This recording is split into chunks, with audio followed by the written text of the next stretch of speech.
Very happy with that little Bears wire. And it's time for what we're calling this season Breaking the Ranks. This guy right here has a list of 150 guys that you're putting out on NFL.com, and you're going to rank them. They're the best flexes, right? So it's running backs, wide receivers, tight ends, 150 of them. However, I want to know how Cynthia would rank them. So we got 5 guys right here on the big board. Cyn, you tell us where you think they slot in within the flex 150. Okay, so I'm not just doing this because I like Adam Rankin. Well, maybe people don't actually think we like each other, but we do. I actually think Khalil Herbert here, who's going up against a Green Bay defense that was very vulnerable to the run last season, is probably his highest rated and also would be my highest rate in this. I know that the quarterback himself does like to run the ball, but I think that with this O-line and some questions there, they're going to actually ask him, Justin Fields, to throw the ball a bit more. So Khalil Herbert, number 53. And then I think after that, my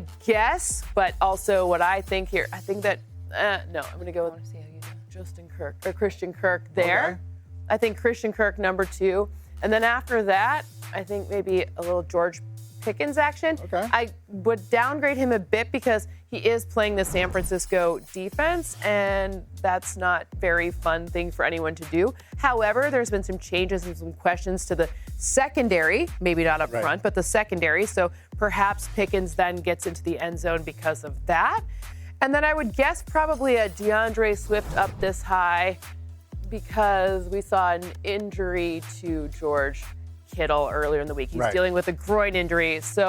And he also has to play on the other side facing the Pittsburgh defense. So that's also probably not so great. But to me, it was the groin injury that downgraded him there. That's a tough one. And this is a flex. So you got to remember he's going up against wide receivers at running backs. So that's why he's still one of the top tight ends. Yeah.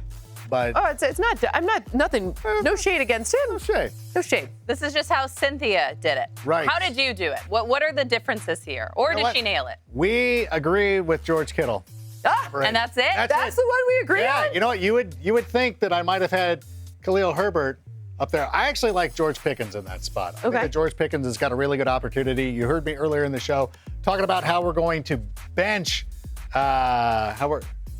Deontay Johnson. I actually like DeAndre Swift. I think he's a pretty good option there for the Philadelphia Eagles. Against the Pats. They went out there. Listen, against the Patriots. You don't care. Listen, I understand. I'm listening.